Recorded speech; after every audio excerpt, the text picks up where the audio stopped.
That's it from the side, ref.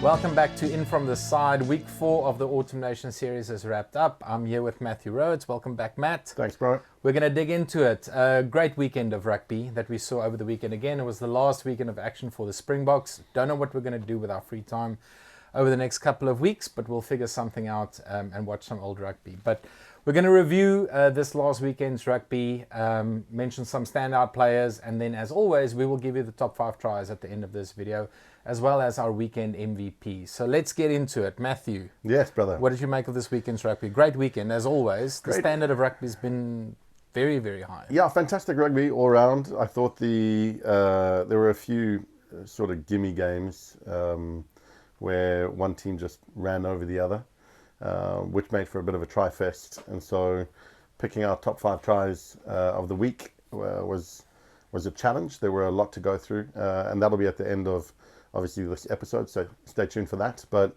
good rugby all round.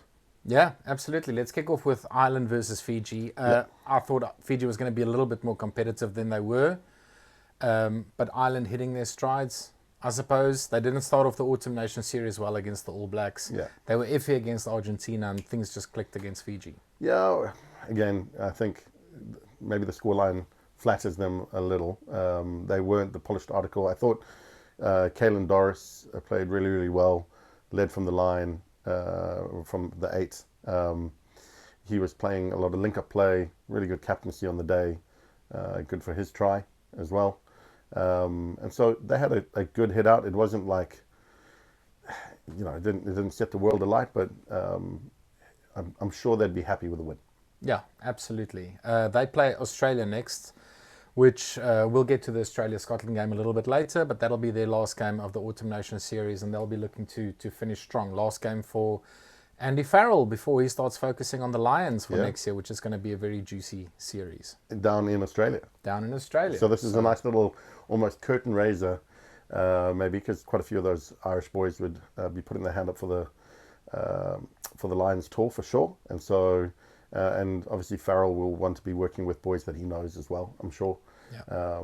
And lads deserving of their place in that team. So a good little insight into what might be lying ahead into next year. Absolutely. So a good win for Ireland. Well done, boys. Looking forward to next week's game.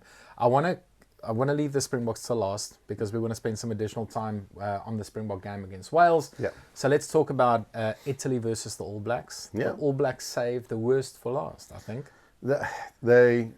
Look, I mean, there were some good tries again. A few good plays. I thought some of the guys in the forwards played well. Beauden Barrett at 10, solidifying why he should be in that position. I thought he had an outstanding game. I mean, he kicked well. His open play was amazing. He put people into space. They didn't set the world alight. Obviously, they came up against Italy, a really poor opposition through the tournament, but I think Italy played well on the day, in parts and in pieces. New Zealand weren't the finished article, and maybe confirmed quite a bit of the stuff that we've said about them, over the last few weeks. But for me, I thought Beauden was outstanding. Yeah, I mean, look, it's been a really, really long season. I think they had one foot on the plane already, to be honest. I don't think they were arrogant enough to say we'll just pitch and beat Italy. Italy at home can be very difficult if they pitch on the day, which they did, and we saw some great plays. Menoncello was great.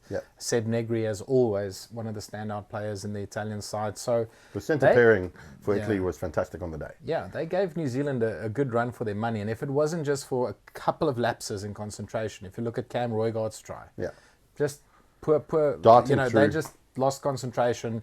A hole opened up and he went through. So those are the types of tries that New Zealand scored. It wasn't a couple of them they created, but Beauden Barrett's try as well, right at the end. Right at the end, round the corner, seen the vision. It's just like Italy ran out of steam, and to be honest, I mean, New Zealand deserved their win, but I do think the scoreline flattered them a bit. I Italy agree. were good. Yeah, Italy. Well, I agree on both points. I think the scoreline did flatter them a bit, but it could have, if a few sort of passes or things had gone their way, there could have been more on the scoreboard. In particular, I thought Ione and his tackle to bring down Will Jordan, that would have been one of the tries of the season. I think the way that the lead-up play to that moment and then they end up coughing up the pill. But A double tackle, by I the know, way. double tackle. Right, he made Man, the tackle, got up, made the second tackle. That was one of my plays of the weekend. yeah, I thought that he played outstandingly well, and it was that kind of showing by Italy where there were some standout moments. A few key players stood out, but I didn't think they had enough players to actually compete for the full 80. Yeah, absolutely. No, I think they lack some experience and depth, but they were good, and it's good to see them playing well because people are, often question why is Italy part of the Six Nations, but if they can give big teams a run for their money, fantastic. So that was good to see. Yeah, by rights, the way that Ireland have played, New Zealand have played, they should have smashed Italy, especially the way that Italy were leading up into the game. And so just being the scoreline as it is reflects a better Italy showing than a New Zealand showing. Absolutely. No, I totally agree. Sunday kicked off with a fantastic game. We were looking forward to it. We called a close one for Scotland. Yeah. Scotland against Australia. Didn't turn out that way. Like Scotland smashed the Aussies, which was a little bit unexpected, but fantastic win. It's great to see that fluid game plan that Townsend's been coaching for the last couple of seasons. It's like coming to fruition. Mate, it starts right at the beginning when O'Flower of Scotland goes, the bagpipes started off and then it goes a cappella with the entire stadium singing it. Honestly, goosebumps. It's one of my favorite things in rugby to watch and see. Tuipulotu leading from the front as well in front of his grandmother who'd flown in, surprised him, and then he dots down for that try. Just kind of set the tone for the entire game. Scotland were up for it, and up for it across the park from 1 to 15. I thought the props in particular. Piers Schoolman, always love it when he plays well. South African boy playing his trade over in the Scottish national team, but Xander Fagerson was outstanding. He was sensational. But like I say, 1 to 15, everyone played well. Yeah, absolutely. But that back line with Finn Russell, it just shows if you give that fly off, if you give Russell a good go forward ball, he just pulls the strings. The centres were fantastic. Darcy Graham got a great game on the right wing. Hugh Jones, as always, in the centre, was phenomenal. And his link-up play was really, really good. Yeah. Yeah, but they're a complete team, to be honest. And it puts our win against Scotland into a lot of perspective. I think, a lot of people criticised the Boks and said, we didn't fire on all cylinders. But Scotland's a bloody good side. Good side. And on the day, they can push anyone, and they showed that. Yeah. Australia were never in the game. They scored a late try, a little magic from Harry Potter, scoring that try. You're going to drink for that. You're going to take shots. Anyway. I did want to say at that point Australia were looking haggard, so it was late in the game. But didn't. Okay, he did score. I didn't say it though. Yeah, I think some of the forwards played well. Selakai Lotto in particular, Valentini. Always, Rob's always. Yeah, those boys played well again. Angus Bell, but the backs just weren't there. The usual stars just didn't pitch up. Tom Wright, he had an okay game. I don't think he got his hands on the pill enough, but everyone else was pretty average. Yeah, no, it wasn't a great showing by the Aussies. I think it brought them back down to earth. Everybody was on the Australian hype train, including myself. And I think, a little bit of perspective. Still, there's enough for them to build on for the Lions series. I don't think it's all doom and gloom. No. It's a one-off game, but they were just outplayed by a better team. For sure. And give Scotland their fair dues. For me, and this is not trying to be negative, I'm happy that everything kind of was brought back to reality. Joe Schmidt will be happy with the way that they played on this tour. It wasn't as much of a smashing as everyone predicted it would be. He can go back with his team, a good core group of boys, and build for next year's tour. But they weren't a Grand Slam winning team. No. Even if they had gone and beaten Scotland on the weekend and then gone on to Ireland, I would have, and it's negative to say, but I would hope that they would have been beaten by someone, because I don't think they can stand proud to call themselves Grand Slam winning this year, because they haven't proved that they had those wins. So everything's been righted as it should be. Okay, and we can't see them beating Ireland, right? Well, no, not if they play the way that they did this last weekend. Yeah. Absolutely. Okay, let's go to Sunday afternoon's game, England versus Japan. Easy win for the English. We thought it was going to be an easy win. Mm-hmm. Nothing really to say about the game, because it's so difficult to measure yourself against a side like Japan, who just haven't been firing under Eddie Jones. Eddie, to his credit, he did say, if you only have 200 caps across the entire squad. You know, most players have less than 10 caps. You're always going to struggle. So I totally get that. He needs time to hopefully develop that squad. But yeah, easy win for the English. Luckily, hopefully that takes a little bit of pressure off Steve Borthwick. Yeah. We'll have to see and wait and see if he survives this season, which hasn't been great. But good win. I thought, look, again, they're coming up against a really inexperienced team. I thought the front three played really well. Genji, George, and Stewart in particular had a good game. Luke Cowan-Dickey, when he came on as well, he fronted up. Will Stewart in particular, especially with that pass out wide to set up the try in the corner, he looked like he was a backline player rather than a front row forward. But that set the tone and gave them front foot ball. Marcus was great again. A few key players in the back line. Ollie, Lawrence played bloody well. Ben Earl, as always. Ben He's probably been the standout player for England this year. Really good engine on him as well. But, when you've got that kind of go-forward ball, it makes it easier for your back line to impose themselves. And fair play to them.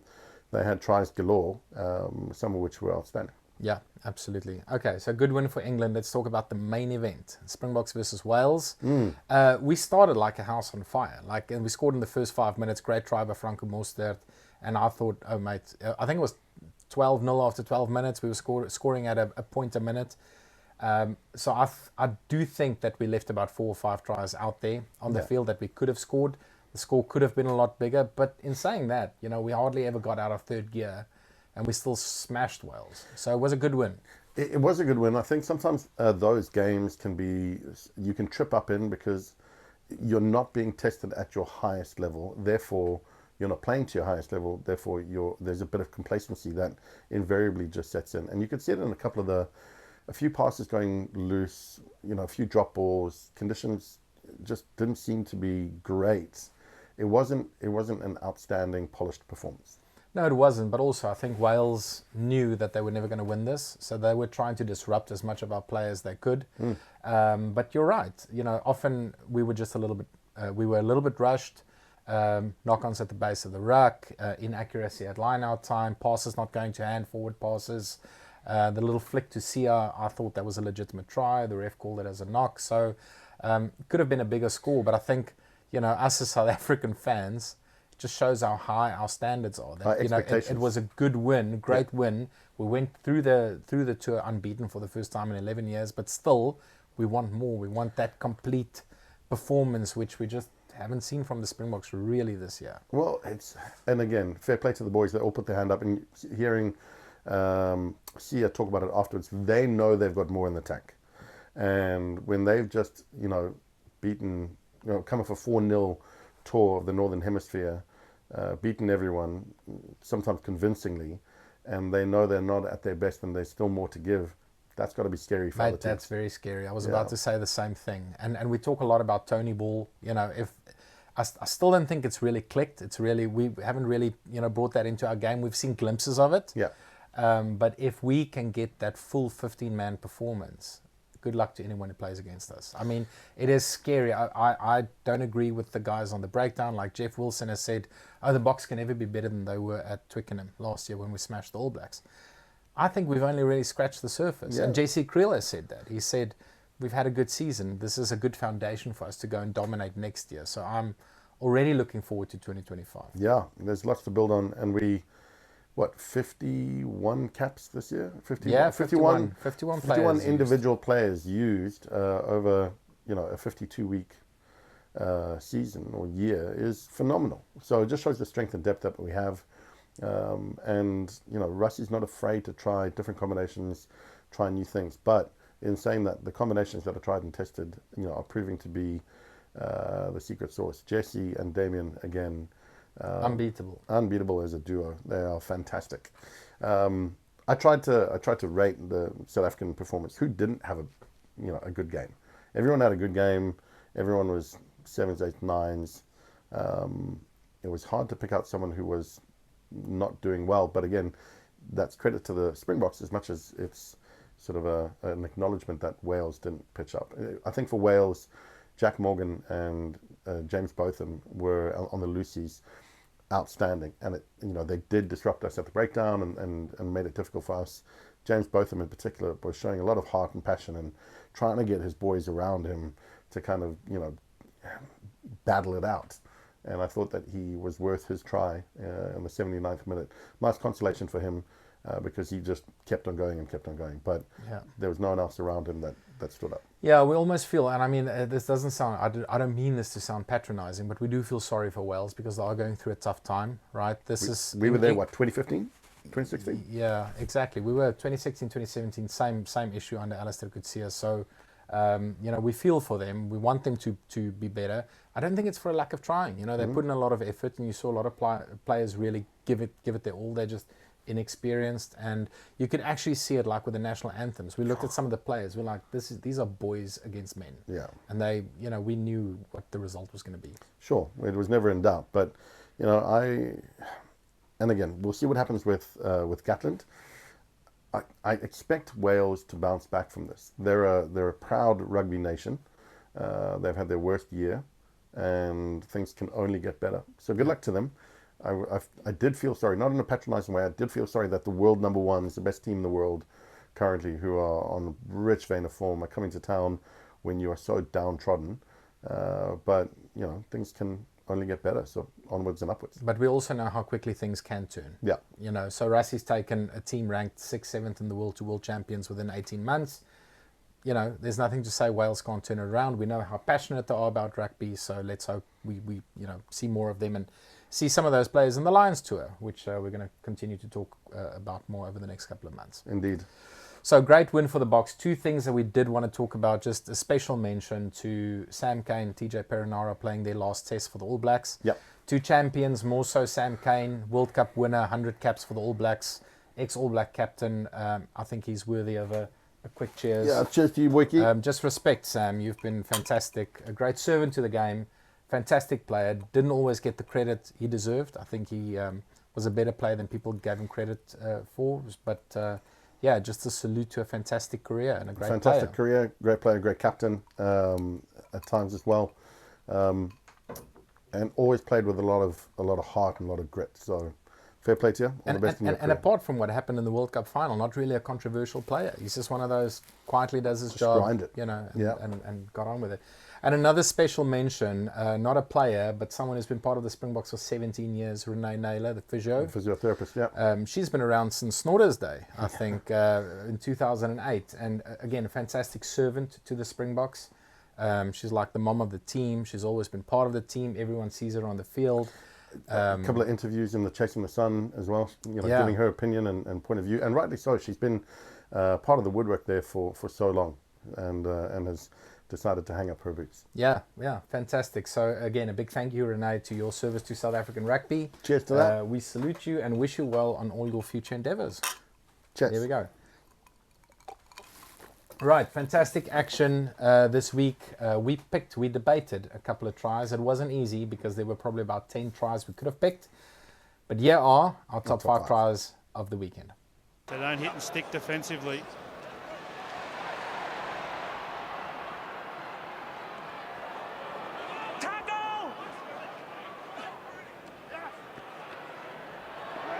Van der Merwe splits them open again. Van der Merwe keeps it alive for Jones. Graham on the outside, he flicks it in, and now Russell, who else?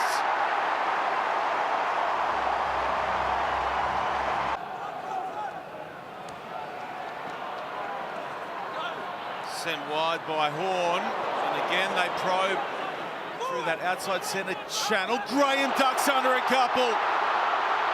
Graham cutting crossfield, now floating it wider for Bayliss. Bayliss on the angle! And Bayliss brings Murrayfield alive. Oh, thank you. Commit off the red now, knock-on advantage. Advantage over.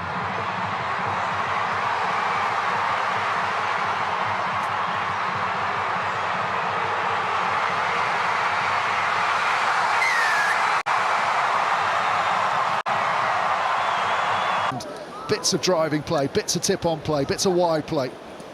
Fafita for Matsunaga, and lovely dummy here. Through the hole goes Riley, and they're racing away here, Japan.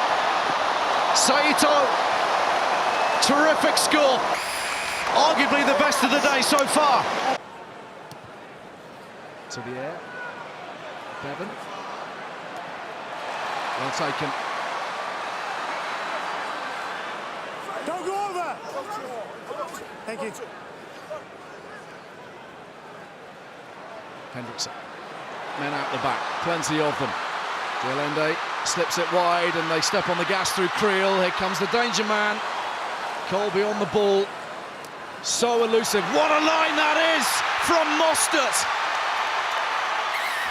Scything through the Welsh defence.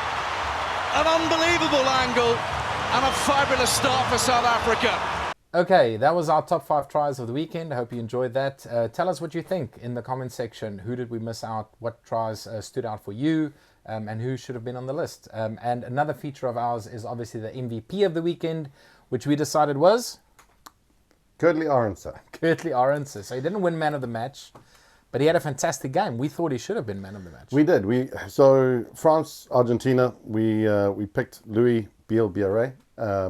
A few other heads to mention in that game that stood out, but for us, he was the key player in that game in particular.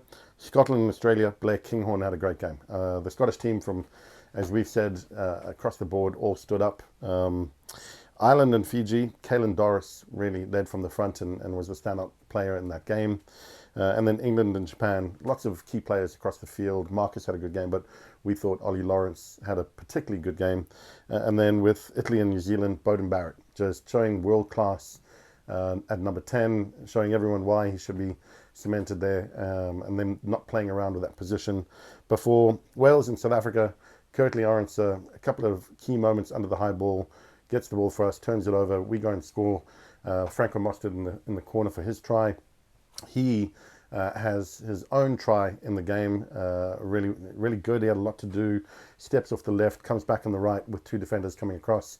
And then the pass to Apelele Fassi to set him up for his try in the corner. He makes the pass while he's basically tip-tackled and in the air, flying in the air, still manages to get it away. He was awesome and dynamic throughout. So for us, he's our MVP of the week. And again, he's been consistent the whole season, so great to see him getting a little bit of credit. Not that our opinion matters that much, but again... Yeah, it matters. Good luck to you, boy. It matters. You Well played done, well. Curtly. We are proud of you. Fantastic game. So that's it. That's our wrap-up of last weekend's rugby. There's one more weekend to go of the Autumn Nation series. We'll talk about that in a future episode. Thank you, Matt, for your time. All good, brother. Right. It was fun. It was fun. And if you enjoy this content, if you enjoy these types of videos, give us a like, give us a subscribe. Subscribe on YouTube, follow us on Facebook, Instagram, TikTok, all the social medias. We really do appreciate the support. It means a lot to us. We want to grow this channel and grow the show, and we can't do it without your support. So show us some love, and thanks for your time. We'll chat again next week.